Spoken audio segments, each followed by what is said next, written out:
in the summer of 2015. And let me tell you, that was a phenomenal experience. When I opened my doors, I had no idea what children were going to show up. I had no idea who my workers were going to be. I mean, we just jumped out there and we just said, we're going to take a leap. And I did. We didn't even have a van. Oh my God. We didn't even have a van to transport the kids like the day before. So did you guys like advertise that it was going to open? I'm sure you did. Yeah. So I put some flyers out. We went around locally, people say, yeah, I'm excited. Let's do it. And, if you work with people for a while, sometimes people just won't commit to things. Right. And so we also advertised it on Facebook and all of that. But I mean, we really did not know who was going to show up. And kids just started showing up. And the night prior to it opened on a Monday. The night prior to, I reached out to a pastor and I said, hey, do you have a van that I could use? And he was like, well, let's set up a meeting. And so we set up the meeting and we sat and we talked and he felt the vision. And he said, you know what, I'm going to support you in this. And that's how we got our first van. So we borrowed it. Yeah. We would borrow it. It was a borrowed van. We would drive that van Monday through Friday, and we would return it so he could do his church services over the weekend. So we did that for about a week and a half. And then we were able to go to a dealership and we got another used van. But I mean, it served its purpose. But the children showed up, and believe it or not, we operated that first summer for 9 weeks, and we had probably 20 children, if not more. And every adult that worked here, they volunteered. Not one person got a paycheck. We used the money for the program just to, to keep the lights on, keep the kids fed, and to entertain them. That's what we did. Wow. That's what we did. But that was our first location. We've since then, we just last year, we opened up a second location in Starkville, where I'm currently located. Mm-hmm. And that is what we term the Empowerment Station Academy.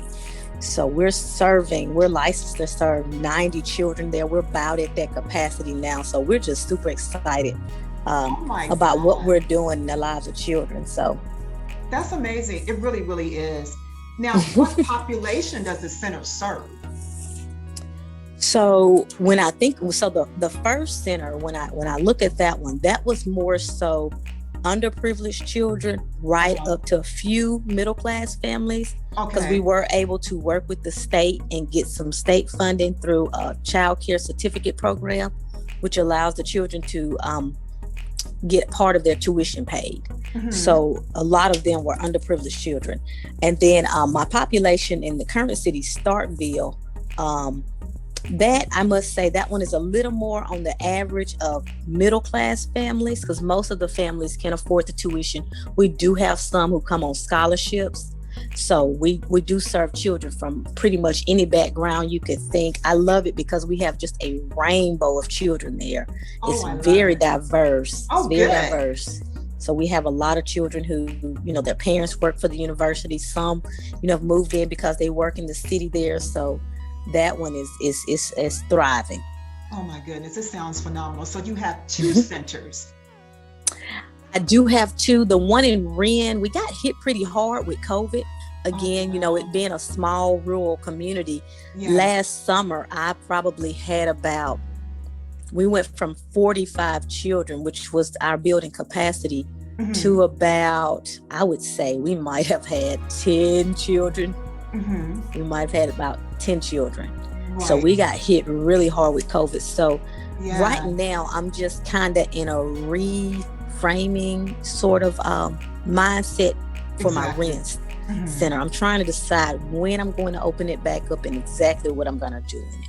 Okay, that makes sense. Mm-hmm. Now, how is the academy? How is it staffed now? I know initially you had volunteers, but do you have teachers? What kind of programs are involved with the academy? What do you offer your students? Okay. Yeah, so right now we have 2 programs running. We're about to roll out our 3rd program. So we have a pre-K program, and basically a daycare program where we serve infants all the way up to children 5 years of age. So that's one portion of it. And then we also have an after-school program where we run a van to the schools and we pick the children up and we bring them back for enrichment activities, tutoring, different things of that nature. Exactly. So we're working really hard. We're partnering with the schools to get report cards to see, our children passing. Are they getting what they need? What else do they need from us?